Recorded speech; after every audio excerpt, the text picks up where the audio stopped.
Sadhguru, I wanted to know that when we are silent, still we feel that mind chattery, which always bothers us, and our thought always shifts back to past and future imaginations, which will not be any of output. How to get rid of it? A whole lot of thought about this thoughtlessness. Thoughtlessness, no mind, these kinds of terms have been propagated all over the place, and these terms have been badly misunderstood and made into all kinds of things, and people are striving how to stop my mind. It took millions of years of evolution to get a mind of this kind of capability, isn't it? Millions of years of tremendous amount of nature's work that today you have a mind of this kind of scope. And now you want to stop it. Why is it that you want to stop it? If your mind was constantly producing absolute pleasantness for you, would you think how to stop this mind? Would you? No. It's producing a lot of unpleasantness. That's why you're thinking of how to stop the mind. This is the first thing, wherever you go in the world, this has gone so much into people's mind. If you tell them you meditate, they say, "But Sadhguru, I'm not able to stop my mind." I said that will happen only after you stop your kidneys, liver, heart. You stop all these things, then the mind will also stop. Do you want it to stop? No. Then why do you want the mind to stop? Why do you have such a horrible prejudice against the mind? You don't mind if your heart is beating, you can meditate. You don't mind if your liver is working, you can meditate. Your kidneys are functioning, you can meditate. If your brain functions, you can't meditate, what is the problem? You seem to have something against intelligence, isn't it? This is the conspiracy of the stupid against human intelligence, that to meditate means your brain must be frozen. No. You don't have to freeze your brain. We were looking at this yesterday itself. We will initiate you into Shambhavi. It's a simple process. There are many ways to do it. This is one simple way. But it's a powerful process. If you sit here, you will see your body is here, your mind is somewhere, who you are is somewhere else. Once there is a space between you and the mind, then what the mind is not doing, what the mind is doing is not even an issue. It is like you're stuck in the traffic jam. You're struggling through the traffic. That's one experience.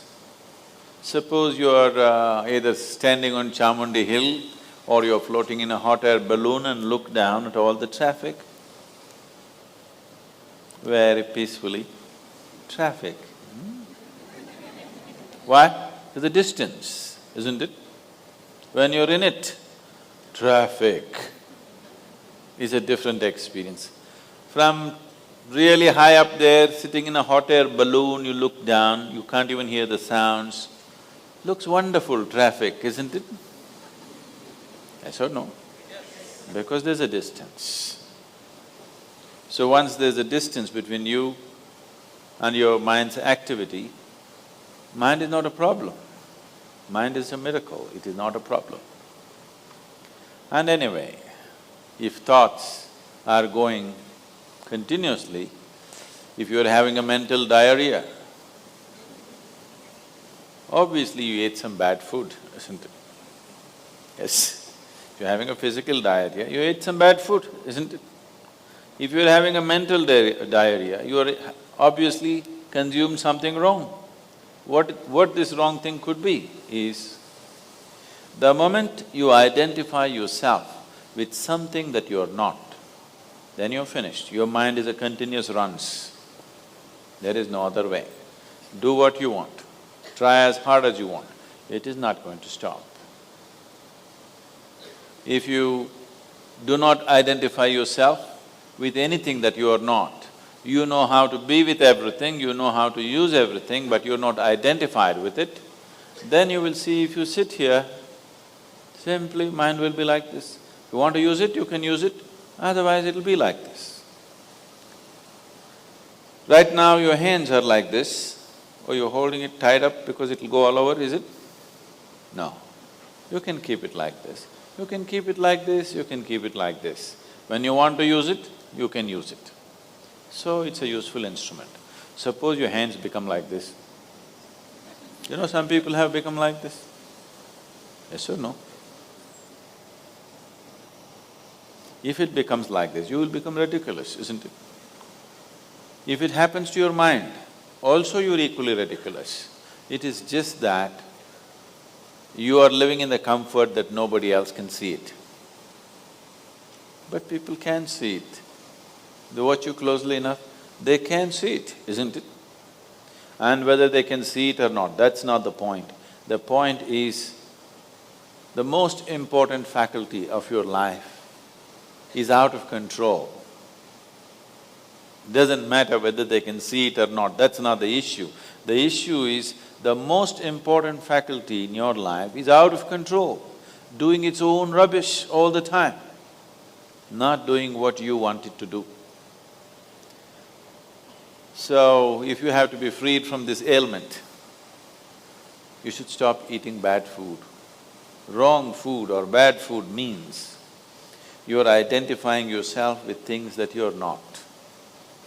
If you sit here, if you're not identified with this and with this, then you will see everything is just fine. Then your mind will do what you want it to do. Otherwise, it will simply hang there, and that's how it should be. Mind should not be telling its own stories all the time. It should tell the story that you want it to tell, isn't it? Otherwise, it's quite a nuisance.